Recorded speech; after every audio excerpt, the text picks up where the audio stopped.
यतिको चाहिँ बनाएँ ए सुरुको त यस्तो भएको छ लाग्दो अझ यत्रो छ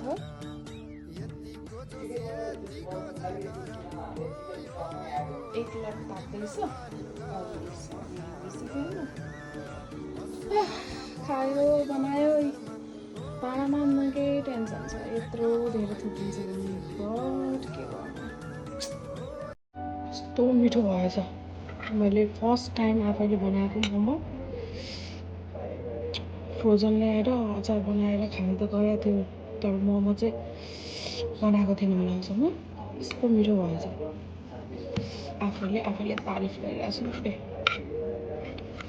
जुसी यस्तो मिठो है टक्क पिरो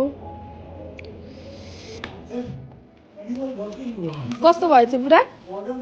मोमो कस्तो लाग्यो खाँदाखेरि मुखभित्रै पानी रस आयो क्या त्यस्तो टेस्ट साँच्ची हो प्रमिस किनेको भन्दा मेरो बुढीले बनाएको आज फर्स्ट टाइम स्पिचलेस मामा ब्रिलियन्ट थ्याङ्क यू अब खानुपर्छ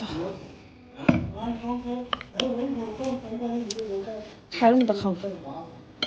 अनि मोमोको डल्ला पनि साइज पनि कति ठुला बुढाको फेभरेट मोमोको साइज पनि कति ठुलो नेपालको दिनै मोमो खान्छु भने मान्छे ल बुढीले मोमो बनाउनु सिकिहाल्यो फाइदा भइहाल्यो के गर्ने पैसा नि जोग्यो बुढालाई अब मोमो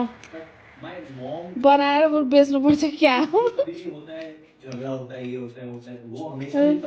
मजा आयो ल मेरो मुखमा पानी आएर खानु पऱ्यो अब सुरुमा त बिग्रियो होइन बनाउँदै गएँ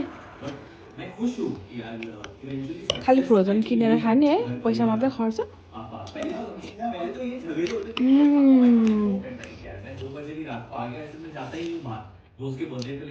आज झन् जाडोको बेला मोमो पार्टी एकदम त्यो भएको छ र स्पाइसी सुप पनि पिरो चटपटे अनिखेर झन् मोमोको डल्ला पनि हल्का ठुलो खानालाई पनि मुख ठुलो गर्नु पनि आँगन पनि मजा आयो आज तिमीलाई मन पऱ्यो मलाई आनन्द भयो